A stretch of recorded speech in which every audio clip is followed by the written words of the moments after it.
Okay, part 2. Magnetic permeability, dielectric permittivity, magnetic reluctivity. Bismuth is diamagnetic. It has magnetic reluctivity. It will not, that is a misnomer. All dielectricity is the, all magnetism, centrifugal magnetism is dielectricity and discharge, radiation definitionally. Or as Faraday called it, the dielectric field. You obviously can't see what I feel right now, but I mean, you grab yourself a big slab of bismuth, you'll be able to see what I'm talking about. So what's going on? So other than its ductile properties and the fact that you can't string out bismuth, and the fact that it's infinitely more expensive than copper is, did you know that bismuth's rarity is right on par with gold and platinum? I think gold is 4 parts per million in the crust, gold is 9 parts per million in the crust, platinum is 4 parts per billion. 4 parts per billion in the crust, gold is 9 parts per billion in the crust, and I think bismuth is 6 parts per billion. So in other words, bismuth sits right between gold and platinum in that little group as far as rarity in the Earth's crust. All bismuth is depleted neptunium. Neptunium sits right between uranium and plutonium. There's only one thing that radiates down to bismuth, and that is neptunium. You can look up the decay series of radioactive heavy elements. Neptunium is the first transuranic element, and it's no wonder that the first transuranic element, i.e. neptunium, degrades into the universe's most stable heavy element, which is bismuth-209. Remember, 1 proton above this, and you have something that 1/1,000,000th of a gram will kill you, will assassinate you, which is actually what Putin did. He actually poisoned an ex-KGB agent called Alexander Litvinenko. He made national news several years ago. Somebody dropped a microgram of polonium into his drink, as it was presumed, and that slow, agonizing, murderous, yet still quick, just murderous, insanely awful death, just unimaginably painful. And all that was most bismuth is actually created by, and this bismuth is actually used in nuclear power plants. It's used in a Russian submarine for cooling. Their nuclear cores, what they do is, since bismuth, you can actually melt it on your stove, especially if it's pure and it doesn't have any lead content.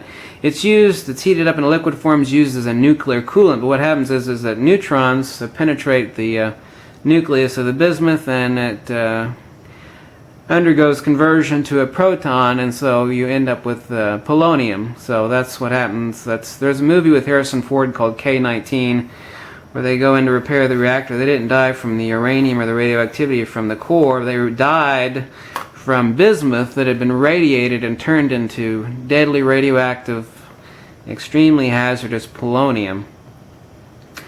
Polonium is insanely rare, and it is created by radiation of bismuth. So what is it about bismuth with 83 protons? It's stable, you can pet it like your cat, and you add 1 proton and it will murder your ass. What is the difference? What do you understand the nature and nucleus of the bismuth atom? Why it is so diamagnetic? Why diamagnetism is nearly a posterior attribute? When you say diamagnetism, what you're literally saying is high dielectric inertia. And nothing has a higher dielectric inertia than bismuth. Nothing. It's the highest dielectric inertia. I've made a couple inventions, including my program bismuth discovery, that I've made a couple of videos on, but I haven't given you the full details on. Remember, I'm not touching the copper here. This is not touching the copper one bit. This is 1 pound, 6 ounces of copper. So, magnetic permeability, dielectric permittivity, and magnetic reluctivity. Magnetic reluctivity is just the same thing as saying diamagnetism. You absolutely can't see what I'm doing here, but I have as much attraction along the dielectric inertial plane of this huge block magnet as I get along copper without the bismuth underneath it. You obviously can't see it or feel it, and I'm certainly not going to turn around a 33-pound slab like I'm doing the copper here, but trust me, it's there. The bismuth only repels or ejects, i.e. has low magnetic permeability, i.e. magnetic reluctivity, along centrifugal divergent magnetism, not along centripetal or the dielectric inertial plane. Same thing, see here, Look, see on the copper? I'm along the dielectric inertial plane. Nothing. There still is some centrifugal magnetism here, obviously along the edge, but you see this?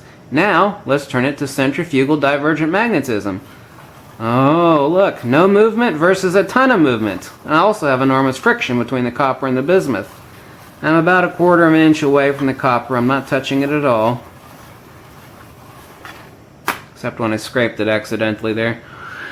So, what is it about bismuth that separates it between polonium? Understand the nature of the atom, what's going on, what is diamagnetism? What is the connection between magnetism as radiation of dielectricity, loss of inertia? Remember the old merry-go-round thing device that you get into in a circus where it'd spin you up and actually throw you against the wall? Just think of the inverse of that, where it actually would draw you into the center like a whirlpool. That would be dielectric inertia as an analogy. I love giving people analogies. It helps them understand better. Remember that old circus ride where you got in, it spun you up against the wall and you could see everybody else as they're flattened up against this gigantic spinning tube? Well, just imagine the inverse of that was drawing in. That is dielectric inertia. That is why the universe's most heavy stable element, bismuth, is diamagnetic.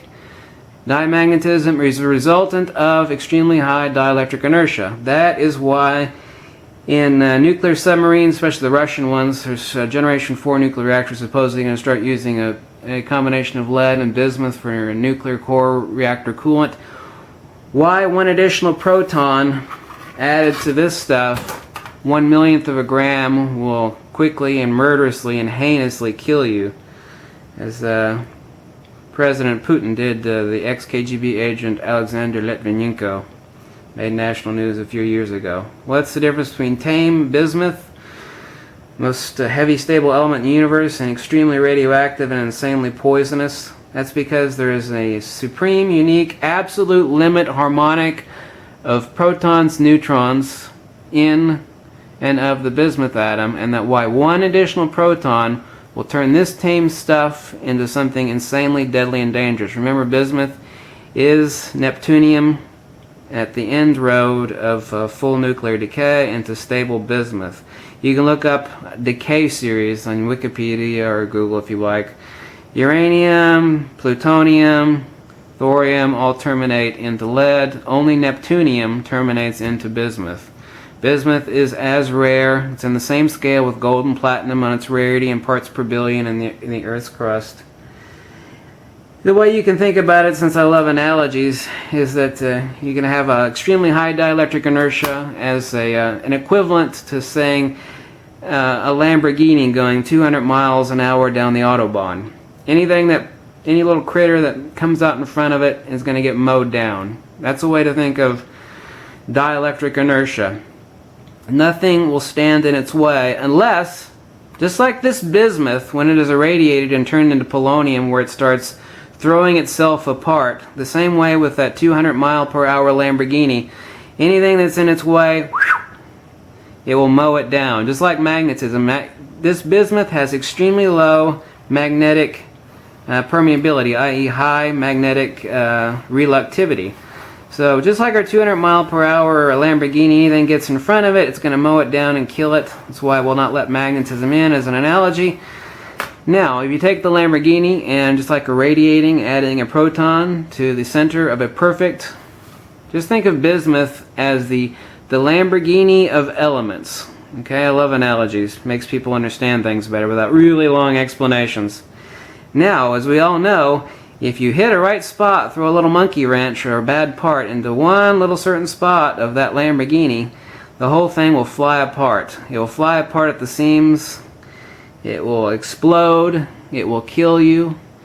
If you just one little sweet spot inside any supercar going 200 miles an hour down the road, if you're able to open up the hood a little bit at that speed, throw in a bad part at just the right spot, it's over with. The same thing with bismuth, and adding 1 proton turns this tame stuff, that most heavy stable diamagnetic, most heavy stable element in the universe, it turns this stable,